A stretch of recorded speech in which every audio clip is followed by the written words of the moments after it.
I don't remember. Had to have that discussion. No. Then maybe they'll join you. That's right. Yeah, so when you work here with your fun, sure.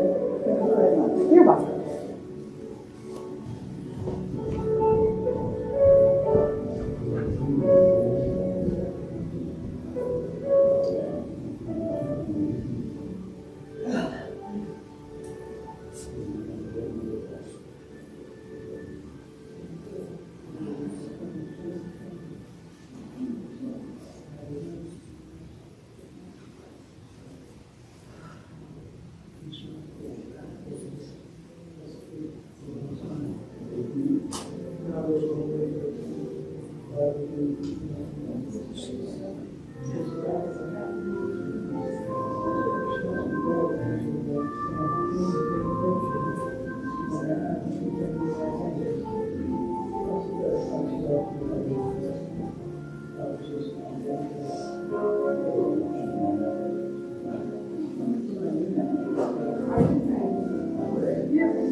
She said that they were leaving soon, so I'm guessing that they're together. I don't know.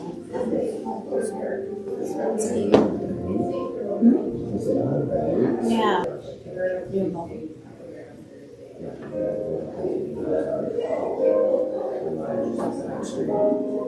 Oh, right, yeah, you're saying that. Yeah.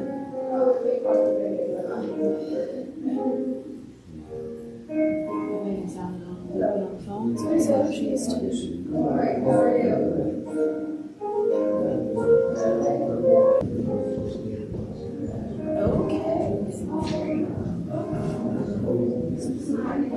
And we're all going to the meeting after, but she said she's not going. And then Dawson's for separate. Yeah, I'm down.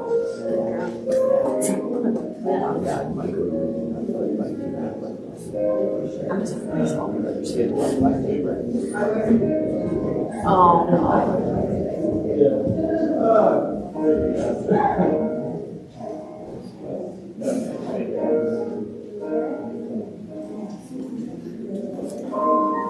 Oh man.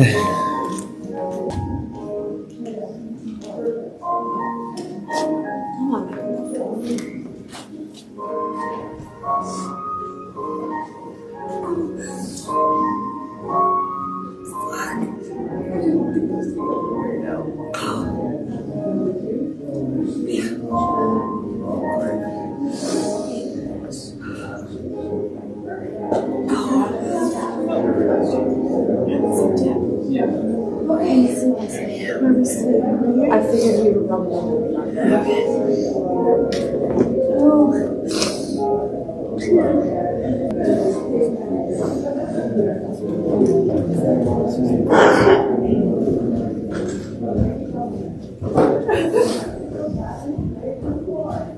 Megan's tissue.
Sorry, it must have been married underneath the hair.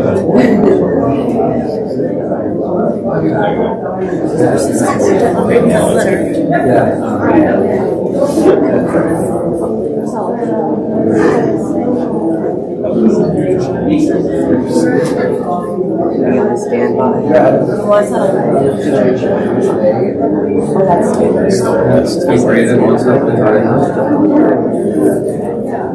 Oh, that's right. I'll give you the benefit of the doubt.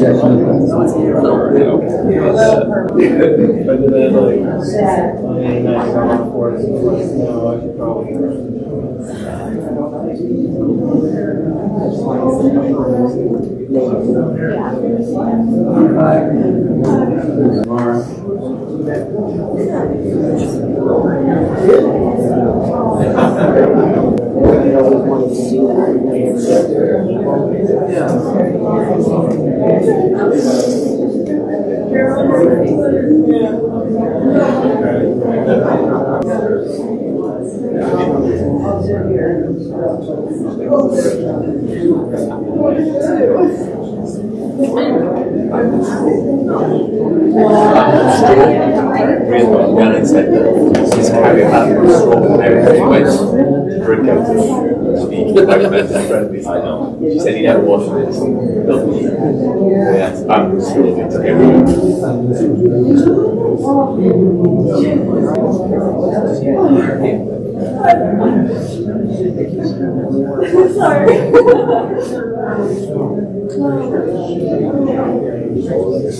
What's that for? Extras.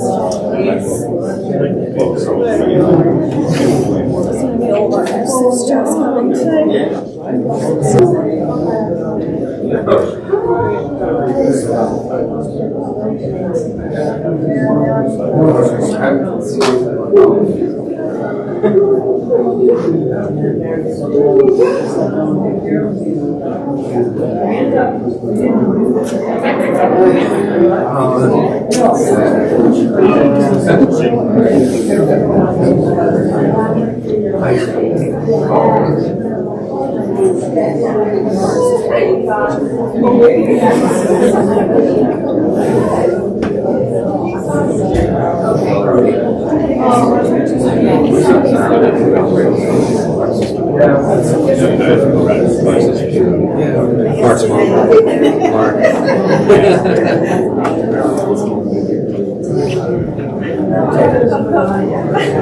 Hey man.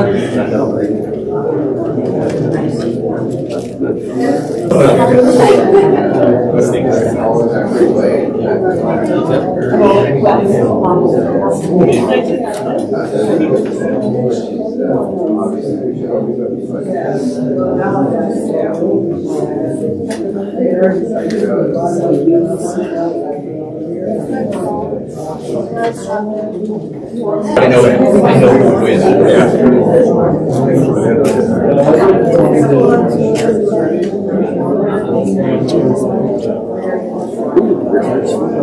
You were feeling it, yeah. I already had a tie on and he took it, I'll set it down. Yeah. There's no need to dress up. Very like, your sister had somebody everything out.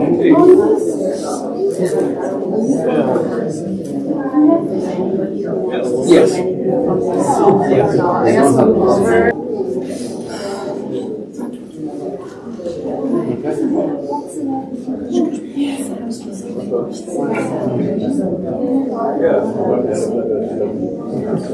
Varying degrees. Somebody said, I'm taking this melatonin stuff. It's a. Miss Kate, I got it twice. Of course, she ridiculous. What's this?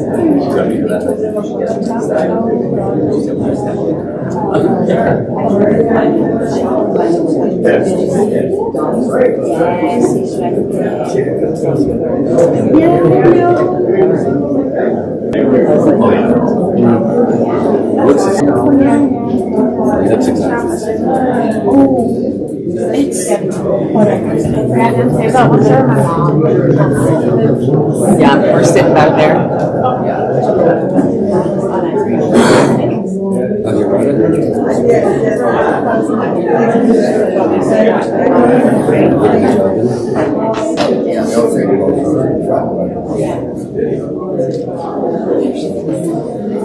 You're so tight and fairly wasn't you? You know that provides you now. Sorry. Yeah, no, I sent an email to Debbie just now. And then there's another Jennifer that wanted to pass a message to me. She's on the post center in Belgium. So I've sent her the link by email as well, just for her. I've also SD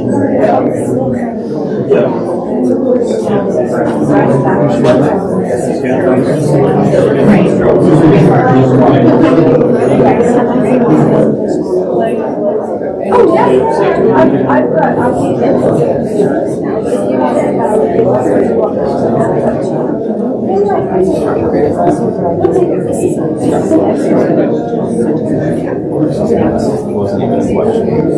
Sorry, I went for a fill up there.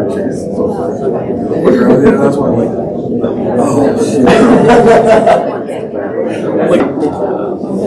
Same paragraph, right?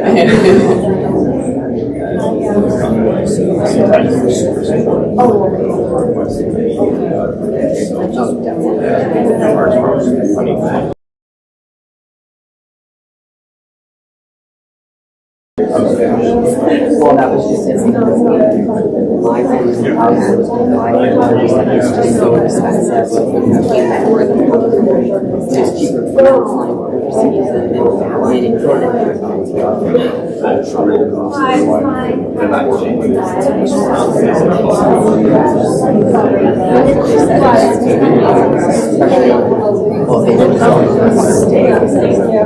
amazing, by the way. Oh, yeah. There's a smoke here.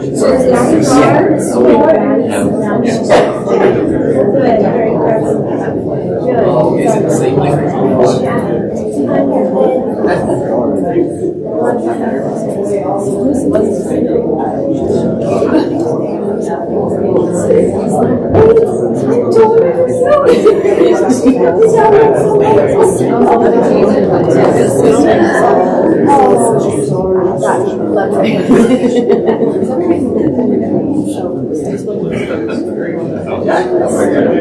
yeah, it's usually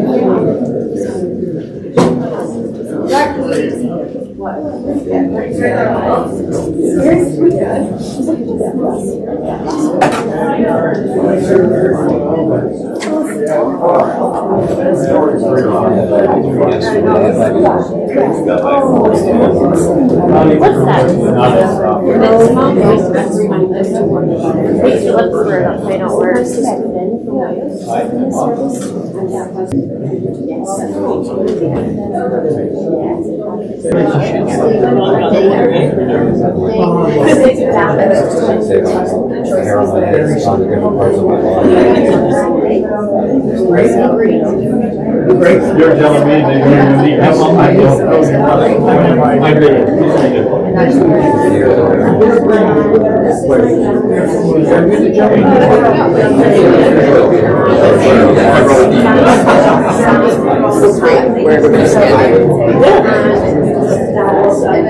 terrible way to meet.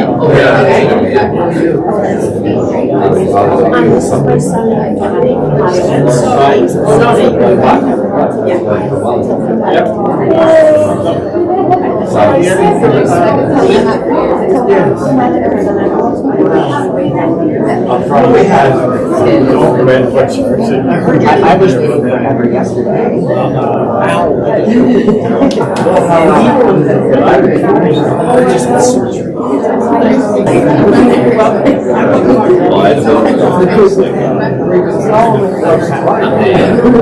Yeah, pretty much.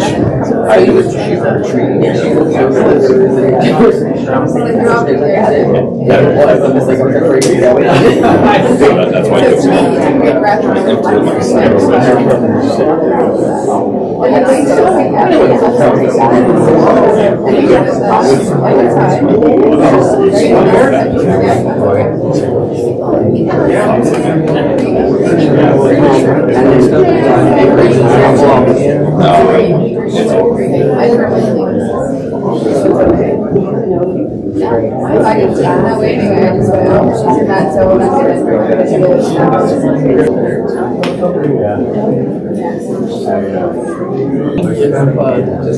Two of these gentlemen who will be speaking, they sit right beside you.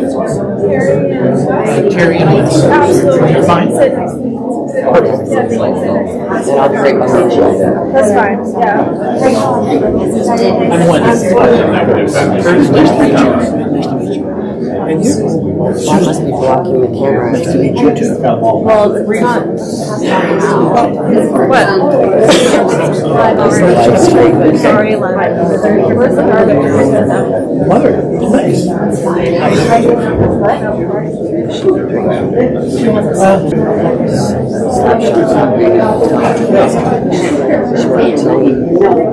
She's nowhere to go, so I go out, and like, she has her sister. Every day. Thank you,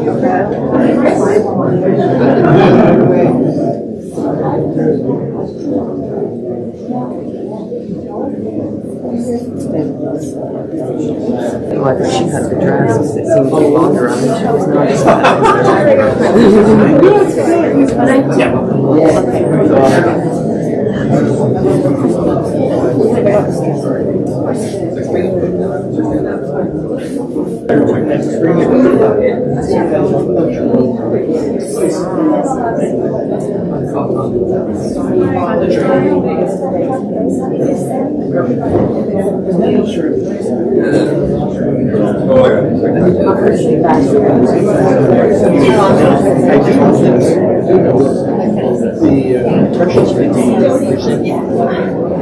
But it's out. Well, I mean, in general, you know,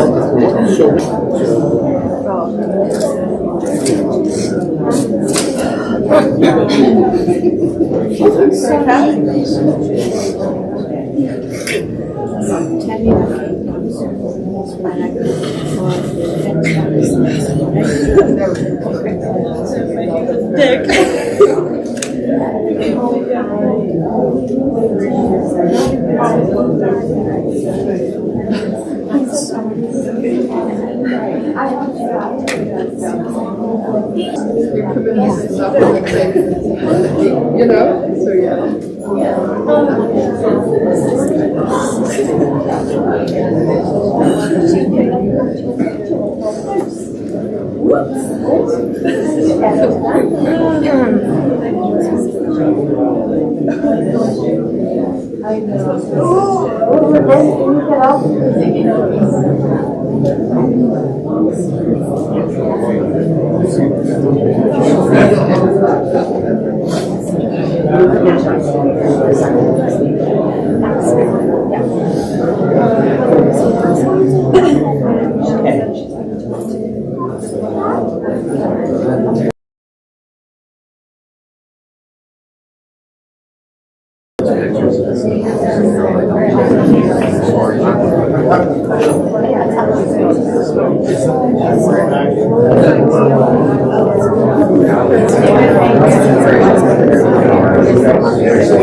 Welcome back.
He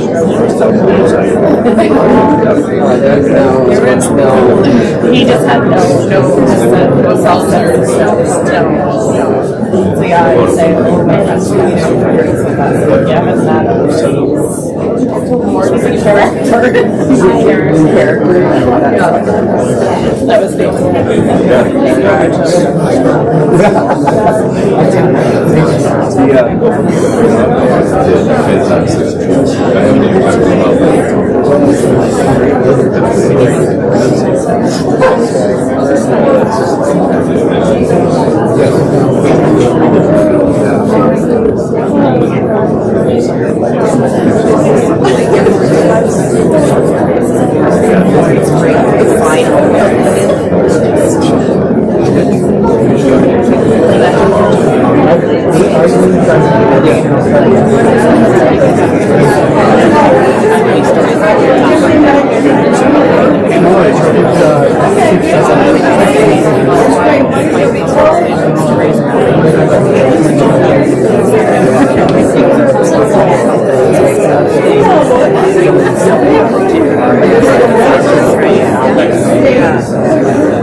yeah, no, I guess I'm just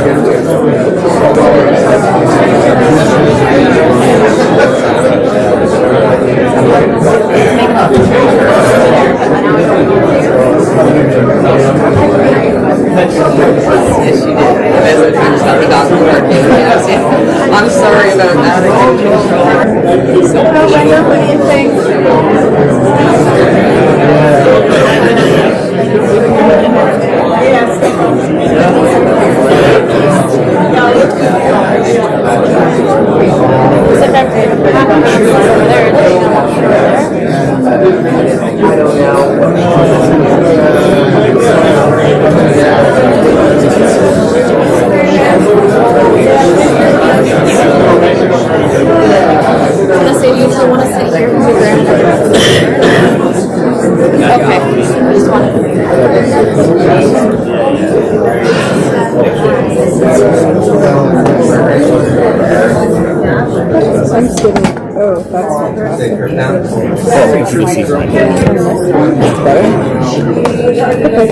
I just turned this way.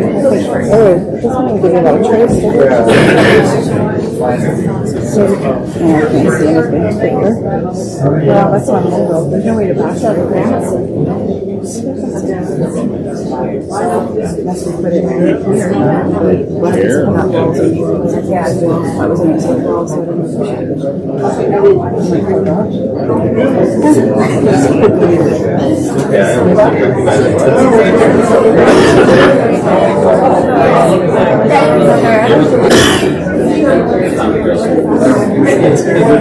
A little.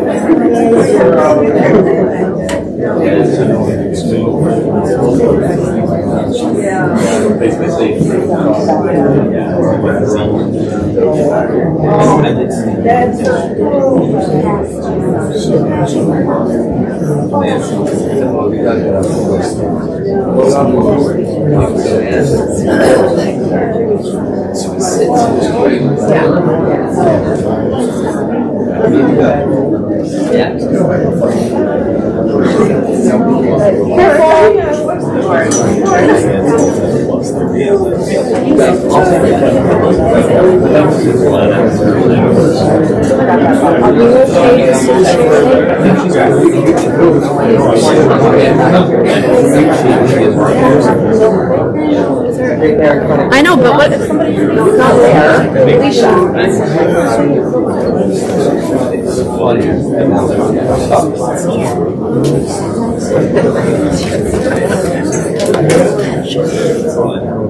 Oh, yeah, we'll get this actually.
I don't know how much. There you go. There's a lady. Are you leaving with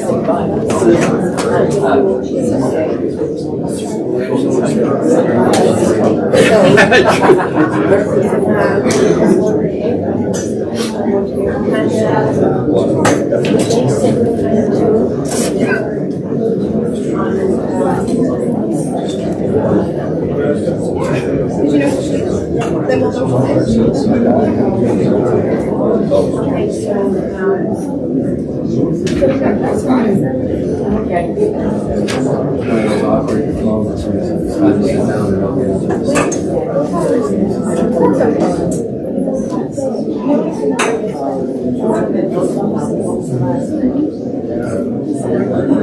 there we are.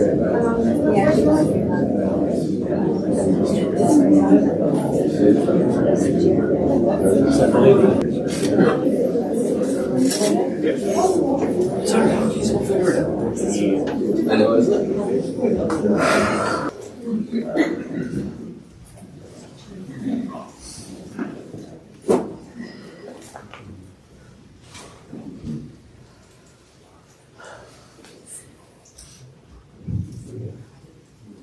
Again, I want to remind you, please make sure your phones are on vibrate or off, whichever works for you. And we certainly wouldn't want anything to happen. I want to draw your attention to the fact that following the service, we're going to be going over to branch 428, which is just down the road, around the corner, and right across the street. Please enter through the front entrance, which is on the main street, not at the parking lot. When you can leave your cars parked here at the end, or you can walk over, or you can drive over to the Legion. There's lots of parking over there as well. But remember that you go around to the front door, the one that's on the door on Main Street, not the parking lot side. I don't think there's any other instructions to give.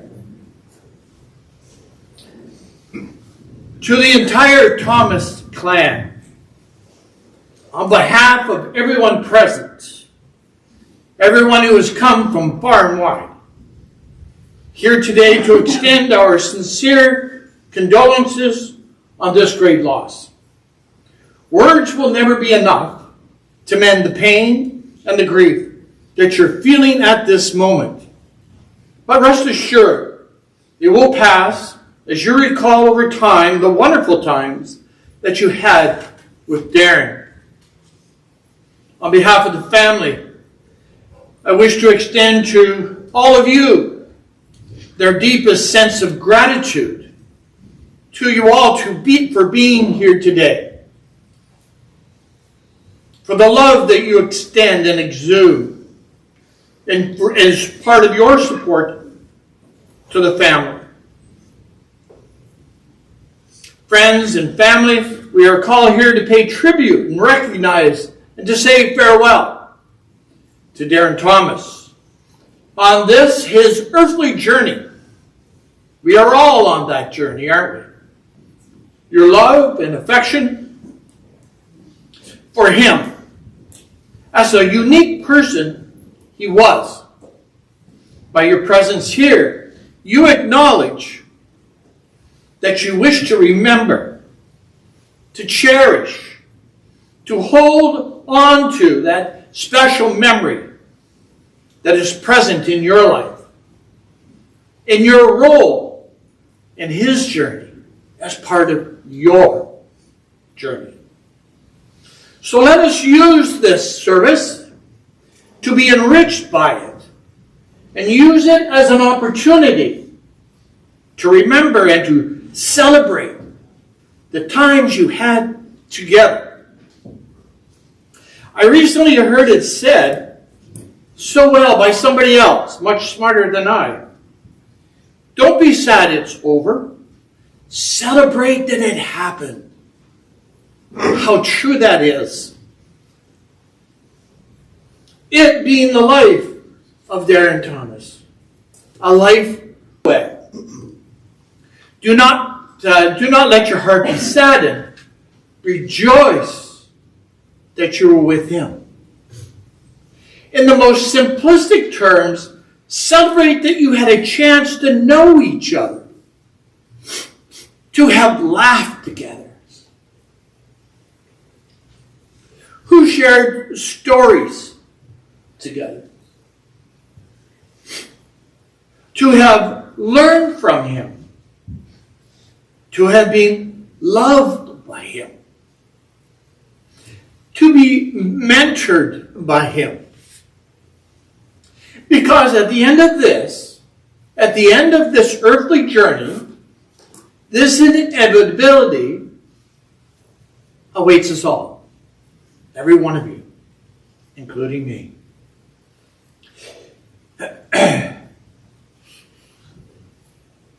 This inevitability awaits us all. There is no escaping death. You may be able to delay it, but you can't escape it. We must be thankful, blessed if you will, that you knew him and that he knew you. I had a friend of Darren's who described him this way, very simply, in the brief conversation we had. He was a bigger-than-life personality. From what I've heard, Darren exuded a passion for people, for friendship, for new friendships, a passion for the moment, a meeting with new friends and new challenges. A song that really meant a lot to him, and it's called Tennessee Whiskey. That sounds something hit connection there, right? So it's Tennessee Whiskey. It's a selection of his on behalf of the family, so please enjoy.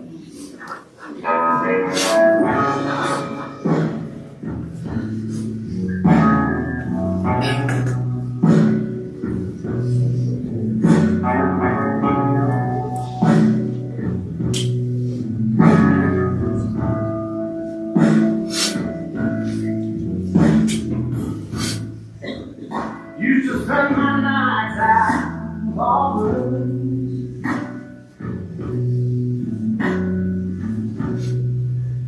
There goes the only love I've known. Oh, my arms, you brought me back. Yeah, you brought the home. Oh, that's me. Tennessee whiskey. You're that sweet strawberry wine. You're as warm as a glass of brandy. Honey, I stay strong on your love all the time.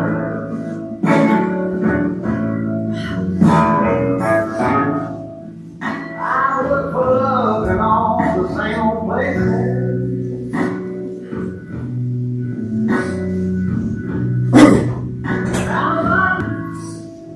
But when you pull out your heart, I didn't waste it. 'Cause there's nothing like your love. Tennessee whiskey. You're that sweet strawberry wine. You're as warm as a glass of brandy.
Well, if you're anything like me, music speaks to us. And as I look out over you, I'm pretty sure it spoke to you too. We know that the subject of death can be a very uncomfortable discussion at best. And as we grow older, it's a subject that possibly comes up more often as we witness such events in many forms and in many circumstances. I personally recognize death is approaching sooner rather than later for me.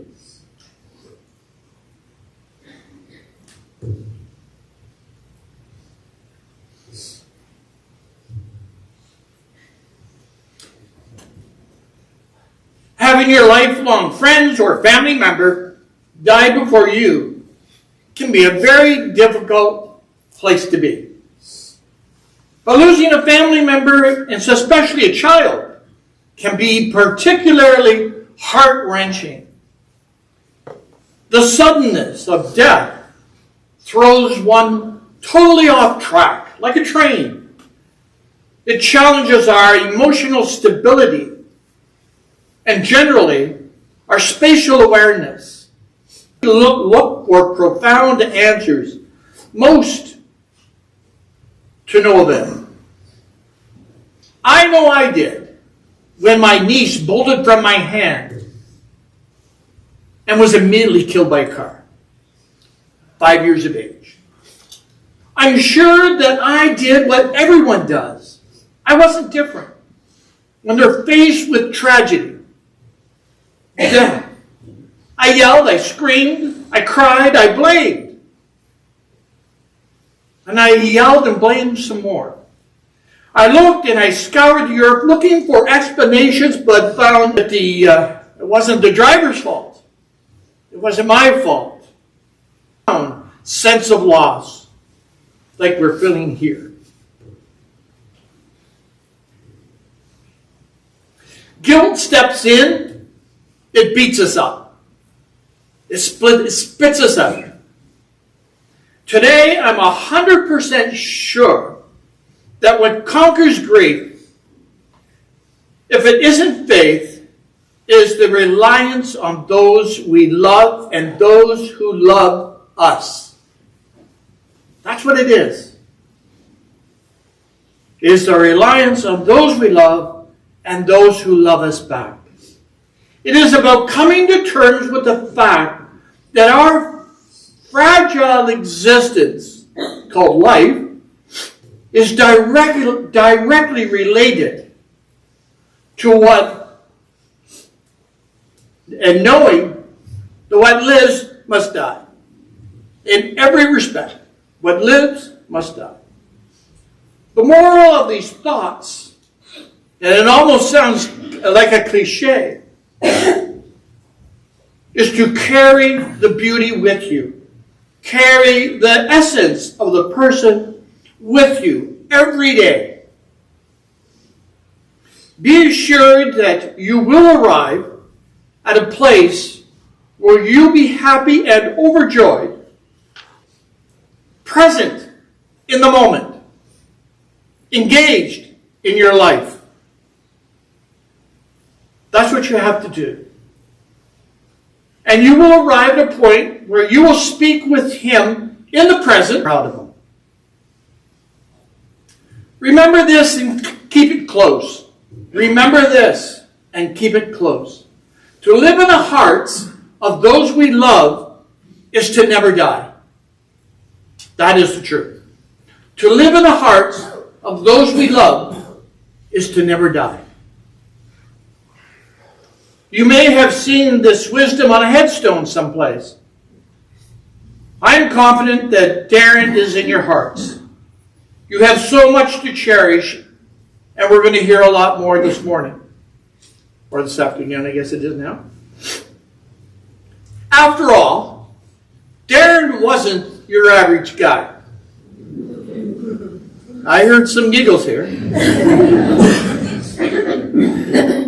Who here can play the Irish pipes? Who here would even think of buying a set or having Irish pipes made for yourself? He did. And he can play the Irish pipes and the penny whistle. And I didn't even know what both those things were until this funeral. Thank you for your attention. And ladies and gentlemen, at this moment I'm going to ask the family to come forward. And we are going to perform a duty here.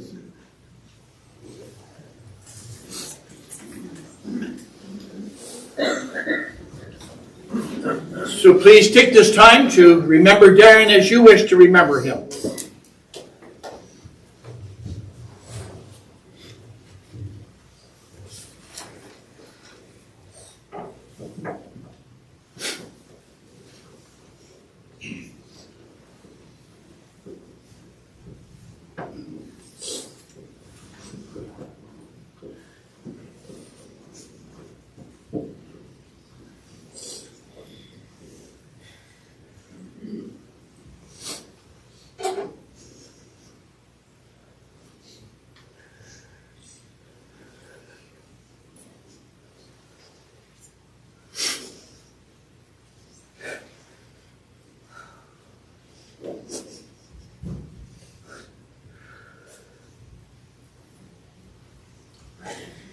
Please feel free to come back.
Ladies and gentlemen, I'm pleased and honored to be able to invite some people to come up and speak to the character of this individual.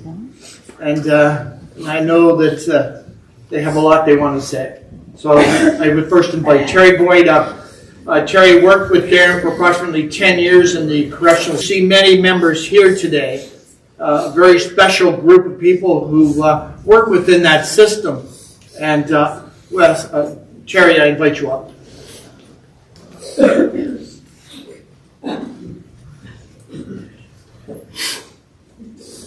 Pretty packed house. the jail, ERT, and most recently, actually for quite a few years, paranormal investigating, which has been an absolute passion of ours. Myself, Wes, Chris, and Darren have done a lot of that. 3 to 5 minutes is basically what the site you have to talk about Darren, which clearly is not enough. If you were to write a book on the life and times of Darren, it would be a bestseller. The man had adventures, places he'd been. He showed up in the Midwest and we had dinner somewhere, and one of the servers came over and said, "Hi, Darren. This is impossible." He was that guy. As I was thinking this week, what could I possibly say that would give bits and pieces of Darren that people could understand from my perspective about Darren? So I started reminiscing, as we all did, and there's a couple of things that came to mind, and with those, I'll give you examples of, or samples of what he meant.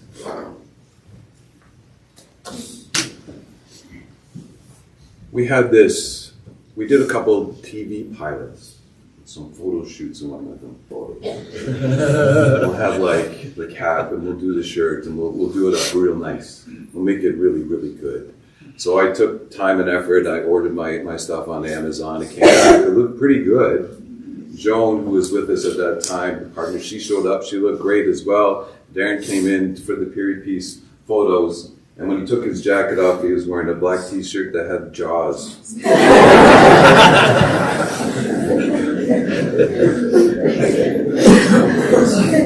I said to Darren, I said, the shirt? It's a new shirt. So the director took me aside and said, this isn't in the script. The t-shirt isn't in the script. He said, Darren writes his own script. And that's how Darren lived his life. He absolutely wrote his own script. He had a personality that was magnetic. People were drawn to him. It was incredible. Those who would go to like the events and stuff that we did, they would absolutely see this. It was incredible how people would wait for him. We had one situation where we had about 40 people at the Coburg jail for this big paranormal event. I got a phone call from Darren. I'm going to be late. Not a shot, Darren. Are you okay? Is everything cool? He says, yes, there's a dog. All I needed to hear, because we all know that Darren, with his love for animals, that was enough. He needed to help somebody with their dog, or there was a dog in trouble. So as I was standing there in front of these 40 people, there was 10 that belonged to a stagette in the back corner. They had had a number of drinks. And I said, okay, I got this, I'll take care of it. Now, I was feeling pretty confident. I had a brand new t-shirt. I was feeling good. Feeling good. And I started off the spiel. I said, so what's going to happen for the rest of the night is for the next 3 hours, we're going to, excuse me. And there was one of the ladies from the back. Excuse me. I said, yes, hi, yes, hello, can I help you? Yeah. Where's the other one?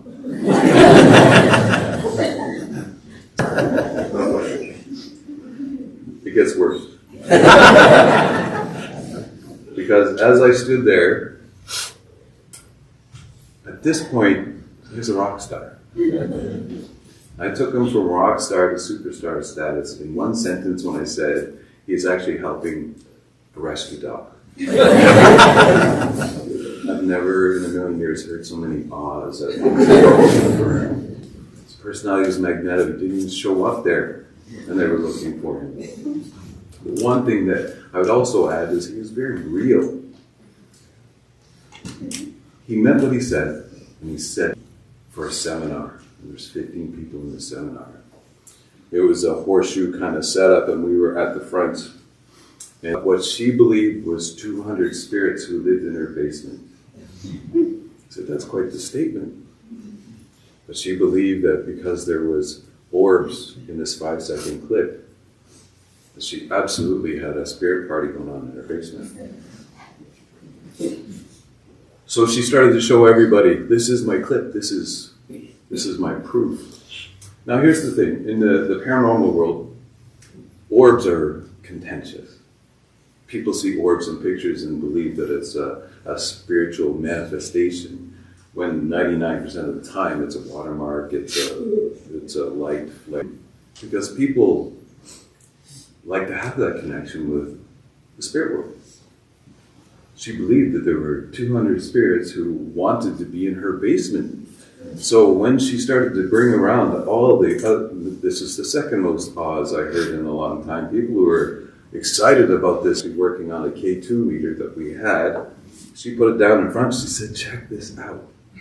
So she pressed play, and as I looked at this video, I went, oh no, this is dust. This is a lot of dust. How am I going to break it to this poor woman who now has a video clip of dust? And how will I make this work? It takes surgical precision to make this happen, to make her feel okay when she walks away knowing that she has 5 seconds of dust. How do I make this work? And as I worked, and in a split second said, it's dust, you should vacuum your basement.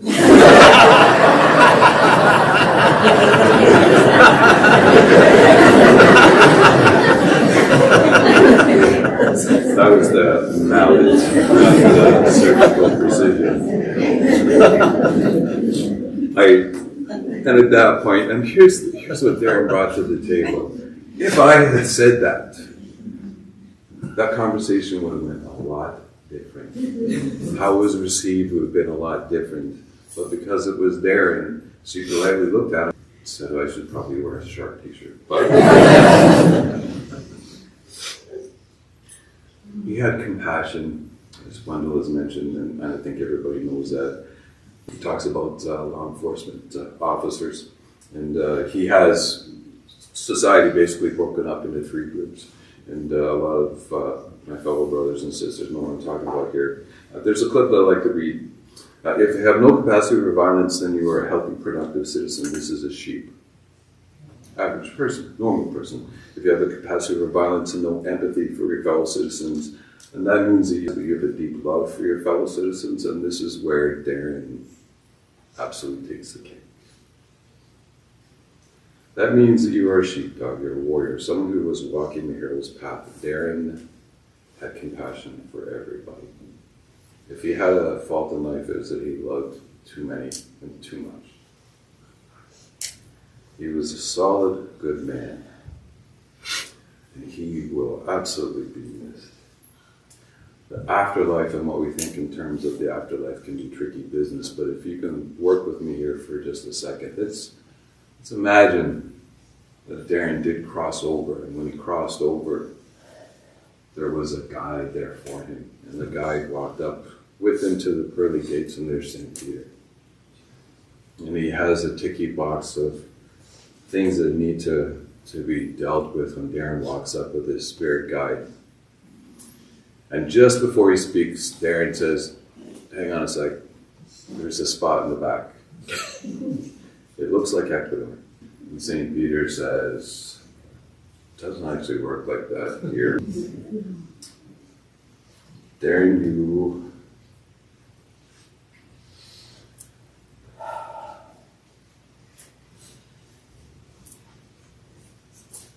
Well, now it's speechless. Love that guy. He's going to be missed. Darren, thank you for all the incredible times.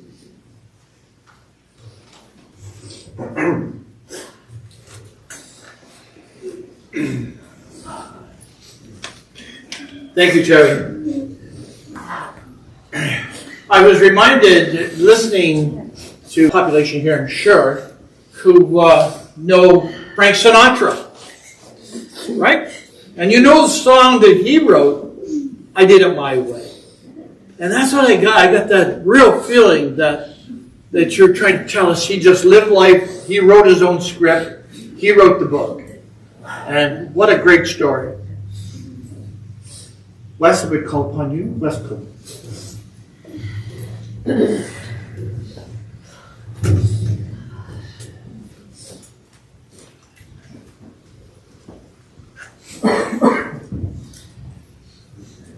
So I'm an old guy, I got glasses.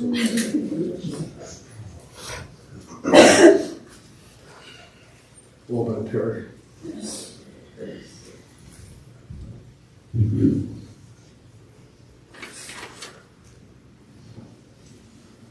I'd like to start off by introducing myself. For those of you who don't know me, I'm Wes Coleman.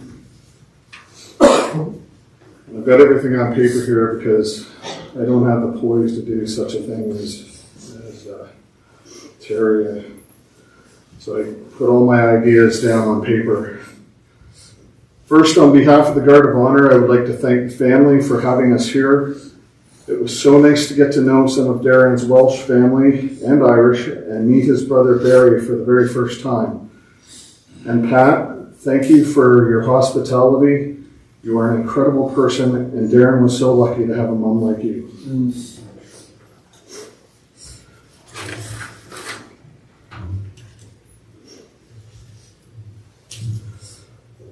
I have had the honor of working with Darren for the past 15 plus years, not only as a work colleague, but as a fellow member of the emergency response team.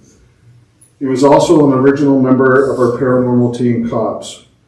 Most of all, Darren was a good friend who was always there at the drop of a hat. Darren was a very likable guy and could fit into any group. He loved being social, and his friends could always count on him when they needed someone to talk to, or even just for a laugh.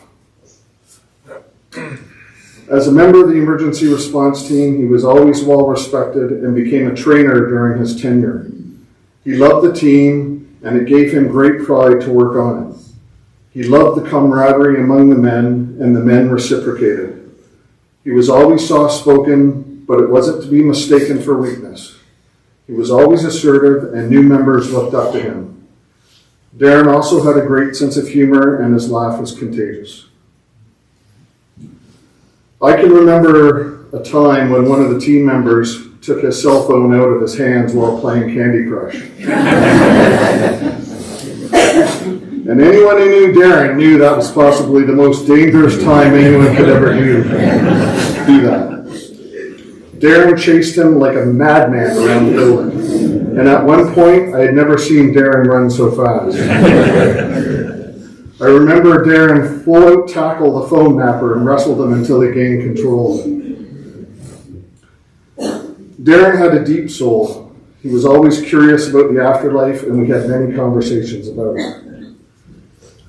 Generally, we left the conversation with more questions than answers, but I am sure he has the answers now. He loved the equipment and paranormal investigating, and he was always working on new ways to detect activity. Unlike me, he was technically sound and often showed me the way around any piece of equipment. And like any technical guru, he would often ask, "Did you try turning it off and on?" Which, funny enough, usually worked.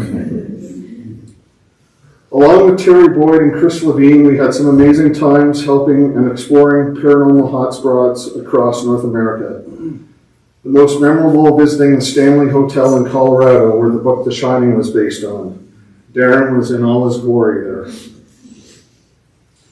Most importantly, Darren loved Megan and Noah.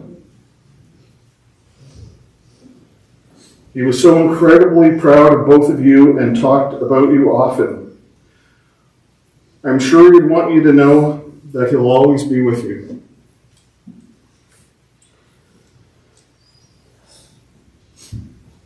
In all your times, good and bad, to comfort you and celebrate with you. I absolutely know this. And to Pat, Darren's mom, thanks for raising such a loving and caring man. He made such an impact on so many lives who are here today. In closing, I would like to share time to come home, dear brother, your tour of duty through. You've given us as much as anyone could be expected to. Just a few steps further, the smoke will start to clear. Others here will guide you. You have no need to fear. You have not failed your brothers. You clearly gave it all. And through your selfless actions, others will hear the call. So take your place of honor among those who have gone before, and know you will always be remembered for now and evermore. Darren, my brother, your tour of duty is done. We will take it from here. Peace.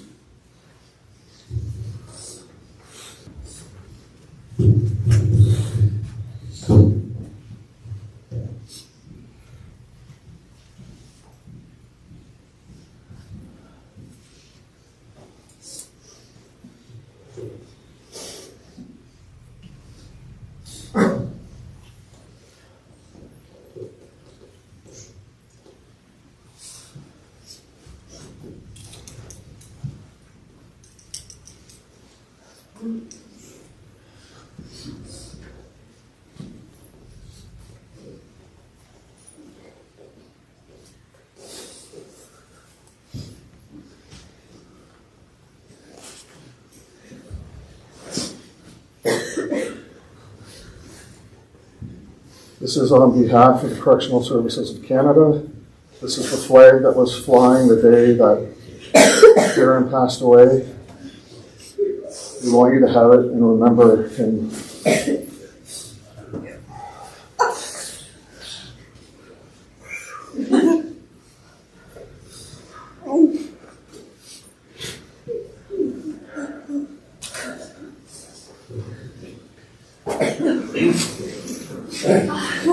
Wes and Terry, to all of your comrades who are with you today, we sincerely thank you all.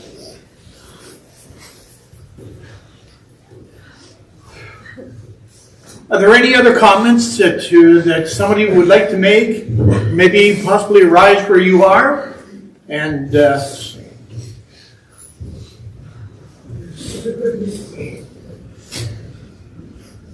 ladies and gentlemen, we will now have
so making it be called upon you.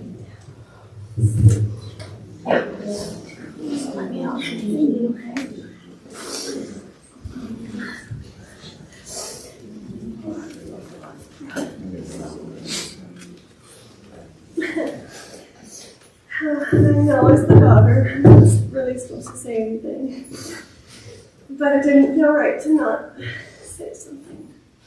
Obviously.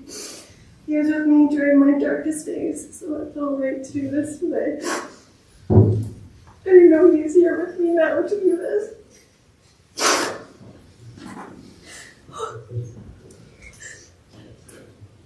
It's a given fact that I was a daddy's girl growing up. He did everything with me. He wanted a boy so bad, but he got me. He raised me both as his little princess, but also like a son. A little tomboy until Noah came into this world. But he introduced me to Algonquin Park, and we did that every summer. And that's my favorite place, even still. But that was our daddy-daughter camping trip every single summer. We became the ultimate duo. We became the ultimate duo. Even as I got older, and my views on life started to change. He never left my side. And anyone who's been around Dad and I know we had a very unique relationship. It was different, but it was all out of love. It was all out of love. At the end of the day, our bond was really strong, and he would always say, "You're my world and my little girl, you know I love you." Or, "I'm your father, have a fucking drink."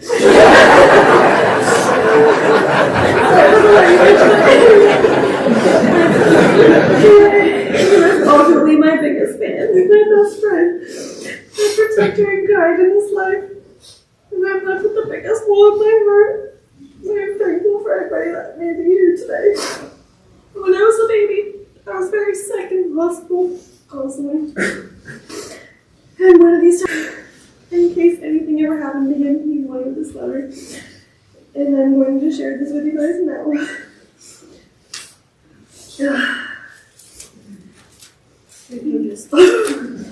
And he has really shit writing, so I'm sorry. This is dated May 30th, 1996. I was 4 months old. Megan, hi baby. I guess you're not such a baby when you're reading this letter.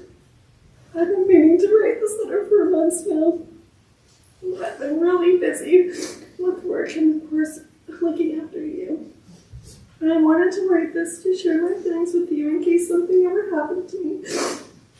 And after happened to me, and also I'm writing because I'd like to tell you my feelings and understanding.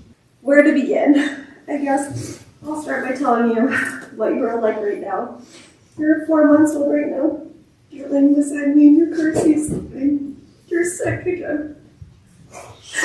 You've got a cold, so Alicia also has a cold. She's got tonsillitis as well. You have been sick so much since you've been born. Your mother and you know the hospital inside now. A couple of weeks ago, you rolled over all by yourself. And I was so proud. I was more proud when you were here. Oh, jeez. When you were fractured with us. Oh, yeah. Anyways.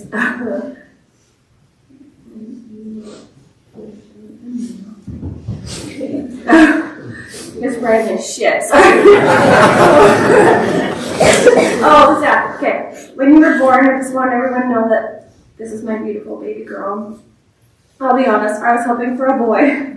My mom found out she was pregnant, but in the end, I just wanted to be healthy.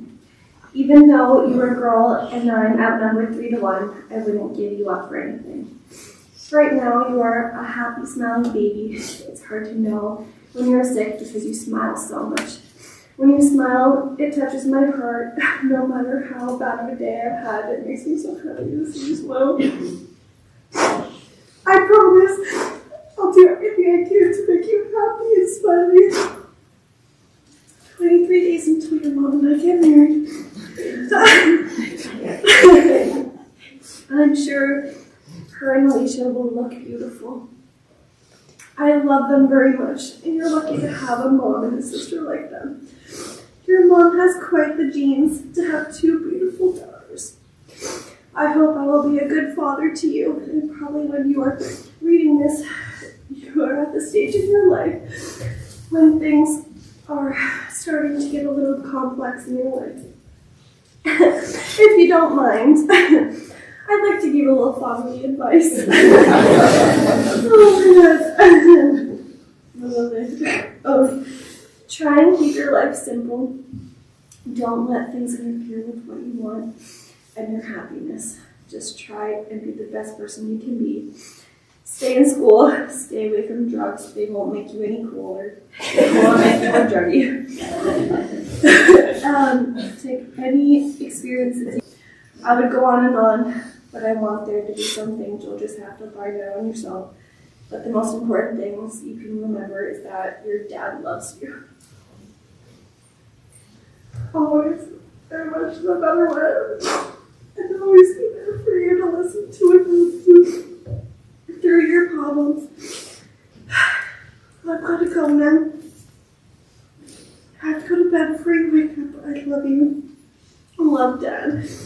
P.S. Practice your spelling and writing so you won't have his brother.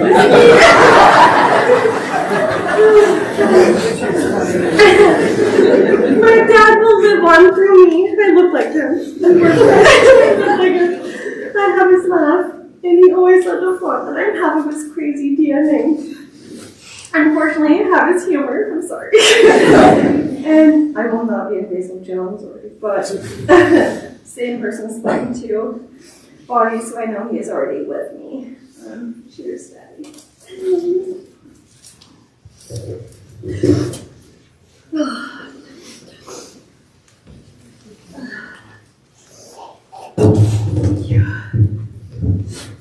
Thank you, Nathan.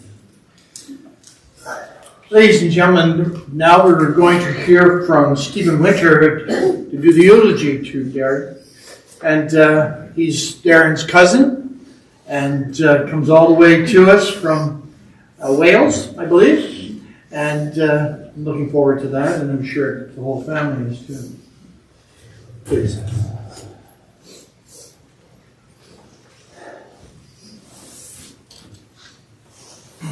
Hello, everyone. I'd like to start by saying that it is my privilege and honour to be stood here today talking to you about Darren on behalf of his friends and family. When I was asked to be the person who's stood here today and talks about Darren's life, I questioned whether I was the best person for the job. Clearly that's Terry. Darren has a family who've known him for longer than I did. He has friends who are closer to him than I was. But if love and adoration are what's required to qualify for this job, then I might just be your man.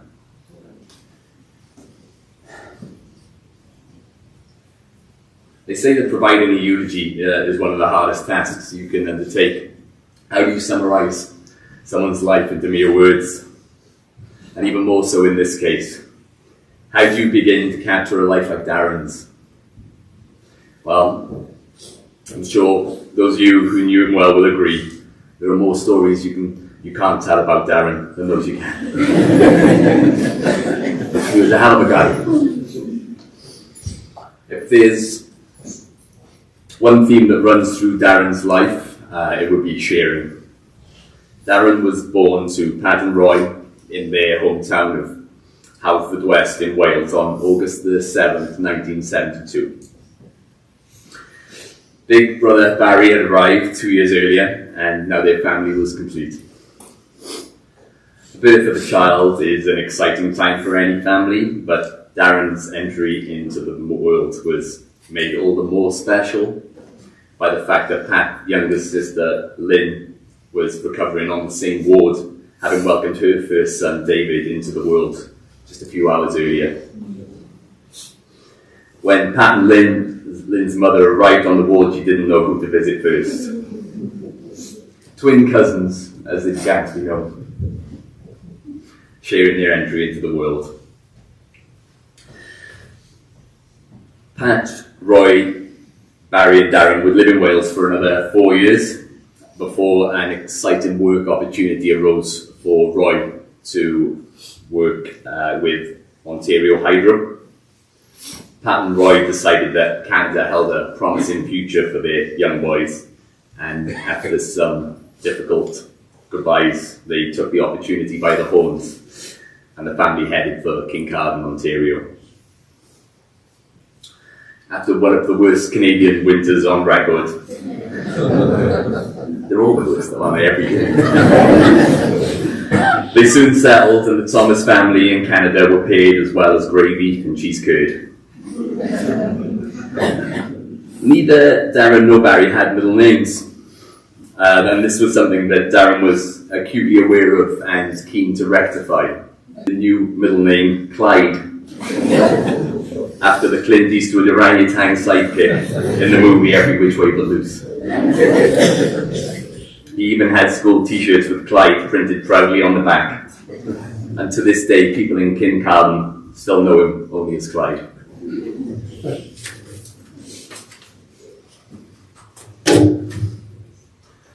9 years after moving to Kincardine, the family were on the move again, this time heading east to Tweed.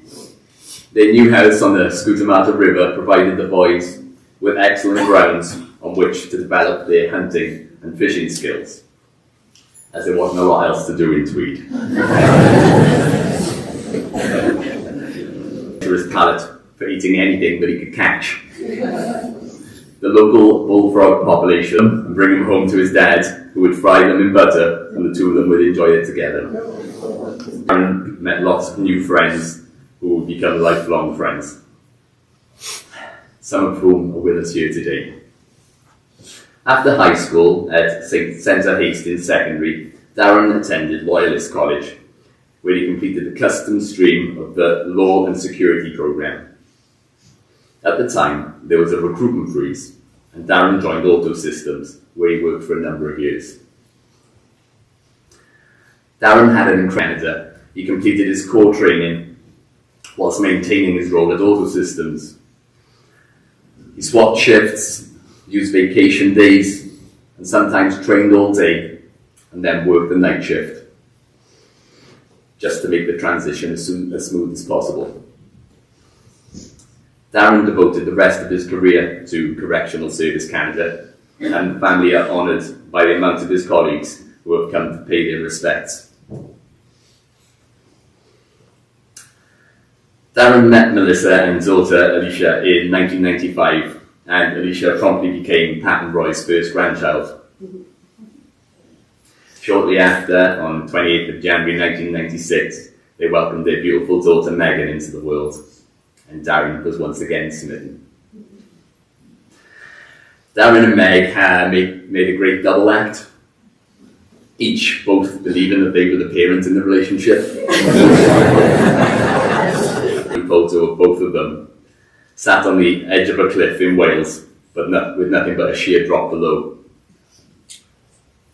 Meg is around 5 years old in the photo, sitting with her father, looking out over the ocean. I've seen similar photos of Meg over the years, sat on a cliff edge with the same sheer drop below, which gives me crippling anxiety. But it's clear to see the same sense of adventure in her as you could see in her father. Darren has always been an intensely loving person. I'm sure you all know this. And as well as people, Darren had an incredible love for pets. The more exotic, the better. Over the years, he had iguanas, hedgehogs, and a saltwater aquarium with live coral and many varied and expensive fish. This love for pets didn't extend to the whole animal kingdom. As I've already mentioned, he was a keen hunter. However, there were limits, and when Darren and Susan got together, she had to veto his desire to hang a bear's head trophy on the living room wall.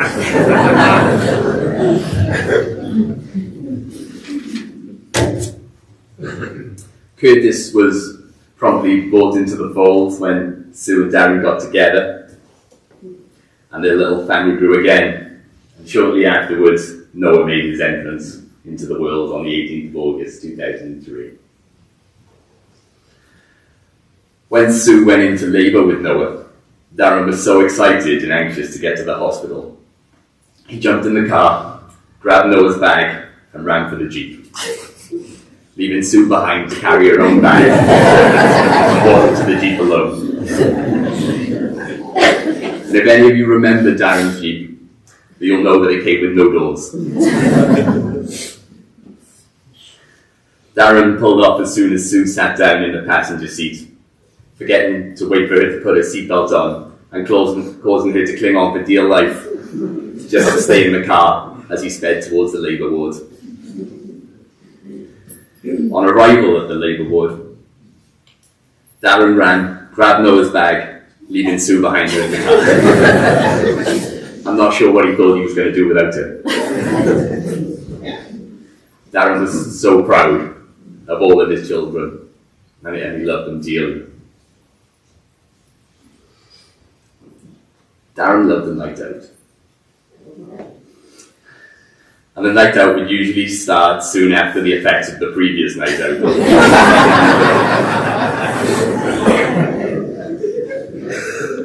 Every time we got together, whether it be in Canada, in Ireland, or in Wales, Darren always had a plan for how the day's events should proceed. This usually started with an early afternoon beer. In 2018, we had a great cousin get-together in Dublin. Darren, Meg and Nova came over from Canada, and the Welsh contingent landed on Barry and Dodie's house. And so began an incredible weekend of fun and rib-aching laughter. It all culminated on the last day of the Six Nations, the rugby tournament where all the home nations of the United Kingdom, with France, Italy and Ireland, compete for the honour of becoming the Six Nations champion. We found a spot in our local pub and began an afternoon of merriment.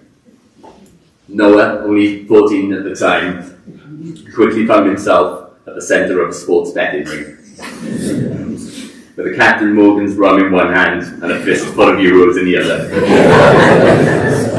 Noah was permitted to attend the local betting shop and gamble his hard-earned cash on the outcome of each unfolding fixture. This is an example of Darren sharing with his son some valuable life skills. All to the soundtrack of the words, "Do not tell your mother." Darren was convinced that he was here for a good time, not for a long time, and he lived his life accordingly. What I loved about Darren is that each time you saw him, he was madly into something new. One visit, he was a computer expert. The next, he was a ghost hunter. One year you'd see him and he was a full-time dog father. And the next, he bought a bar off the west coast of Ecuador. Darren fitted more into 50 years than most people could into 2 lifetimes.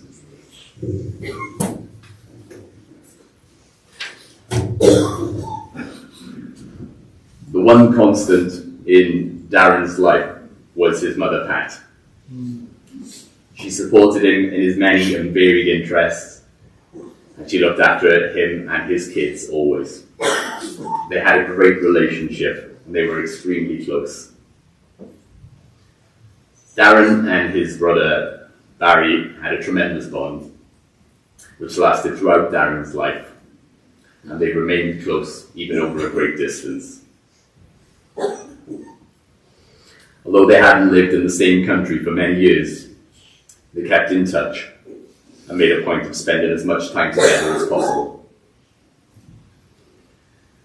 Barry loved Darren and spoilt him rotten.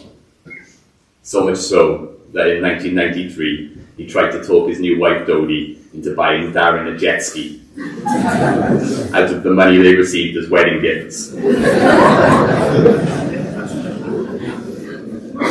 Dodie sadly declined, and Darren remained jet ski-less. Something that Darren and I shared was a love of music. Much of my music taste comes from Darren. One visit to Canada in 1998, I stayed in Darren's old bedroom at Pat's house. It was an Aladdin's cave of great rock records and magazines. Some on music, and some on the human anatomy. All I could work out. Led Zeppelin, Van Halen, Pearl Jam. This was an education and life for me. My music taste hasn't changed much since I was 13, but Darren's was eclectic to say the least. He went from 80s metal to Bob Dylan, the Beatles, dance music, electronica, and latterly Irish folk and trad music,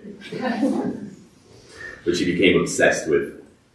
Played the tin flute and spent. My wife Lucy said to me this week, "I'm really going to miss Darren's outrageous Facebook posts."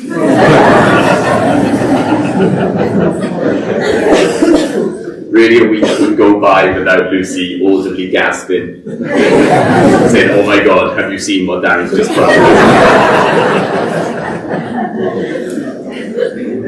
He got to know the Facebook police really well over the years, and they've even chipped in for a reef today. I hear they're now looking at mass redundancies. They say that a man's friendships are one of the best measures of his worth, and it's been incredible to see so many friends. On behalf of the family, thank you so much. The amount of people sharing their love, their sense of loss, and their memories of Darren has been incredible to see. He really was a loved man.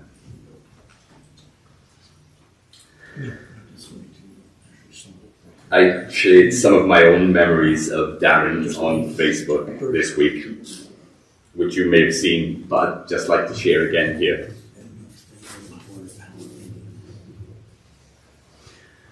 It started back in Christmas 1989, and he was returning home to Wales for the holidays. Two cousins who I'd never met before were coming to visit, and the 6-year-old me was pumped. We headed down to our grandparents' place in Haverfordwest, ready for the big family reunion. I'd never met my big cousin Darren and his brother Barry before, and when I first set eyes on them, they blew my mind. Dressed in ripped jeans, Motley Crue t-shirts, cargo-style jackets and long hair, two rock stars had landed in our living room. And I was in awe. Darren was 10 years older than me and had to spend the whole holiday with me sat by his side, desperate for his attention, which he duly gave. And from this moment on, I idolised Darren. 4 years later, and it was time for the return trip to Canada to visit our rockstar cousins on their own turf for Barry and Dodie's wedding. We arrived, and again, my mind was blown. Darren, effortlessly cool, has a 6-foot python, a deadly lionfish as pets, and a brand new Nintendo with games that haven't even been released back home, and an epic VHS collection of horror movies that my mum would never let me see back in Wales. 4 more weeks for Darren to suffer a little brat following his every step, which he duly accepted. In the subsequent 30 years, there have been countless trips. I feel like we're all brothers. I'll forever treasure the memories on a trip to Algonquin. And most recently, his visit back to Wales with Meg for my wedding last year, where we got to spend some great times together as a family once again. We didn't know we were making memories. We thought we were just having fun. And so lastly, as I mentioned, Darren and I shared a love of music.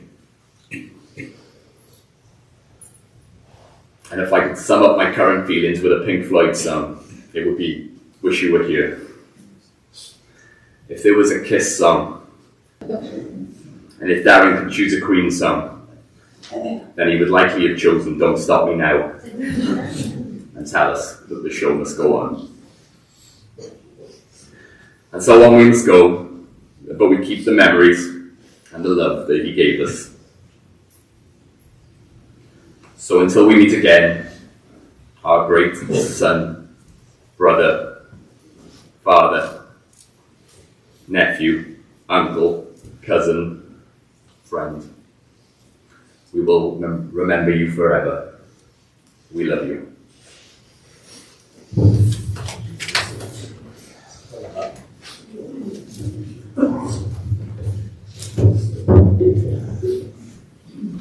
Thank you, Stephen. So much to digest.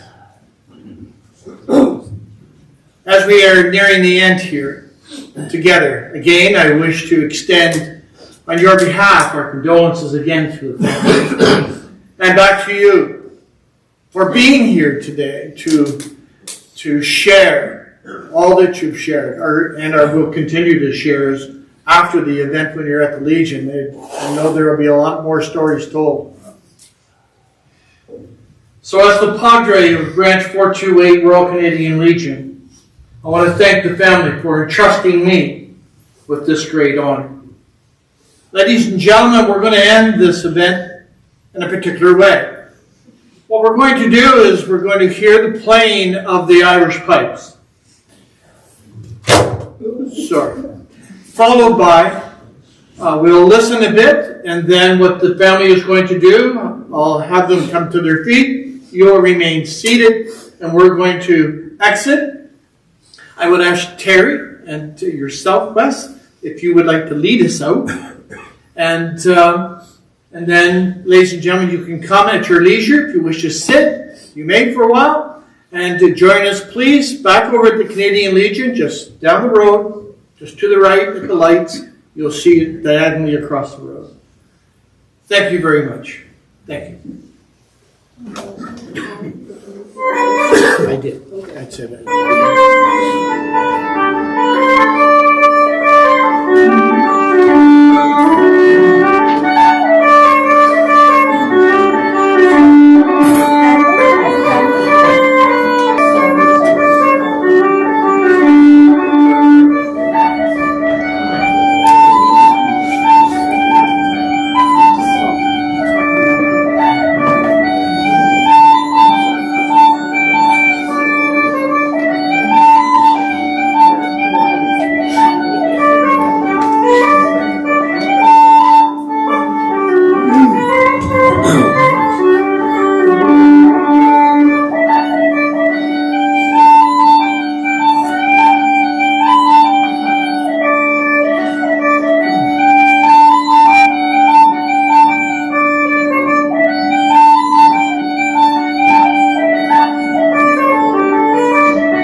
The suddenness of death is really very difficult. Thank you. And we tried to keep it very secular. They didn't want to have it religious.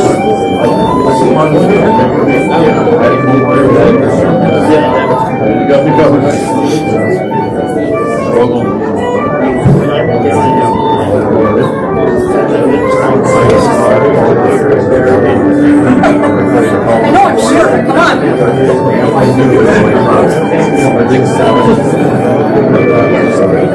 Okay, thank you. Mixed character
You certainly touched a lot of people, didn't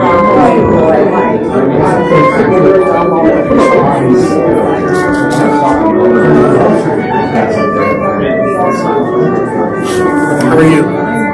And your name is Marie, am I right?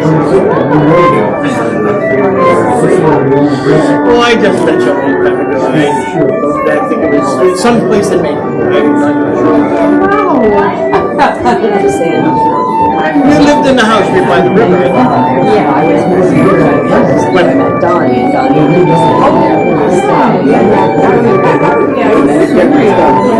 I don't know, not really. I don't know. Yeah. Boy, that's glad.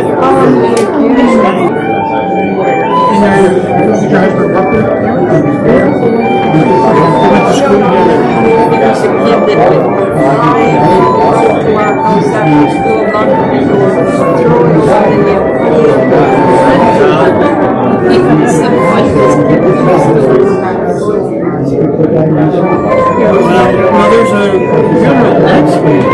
That's the help over there. Just the other day. This is Saturday. Friday. Yes, you know, he was well on in age.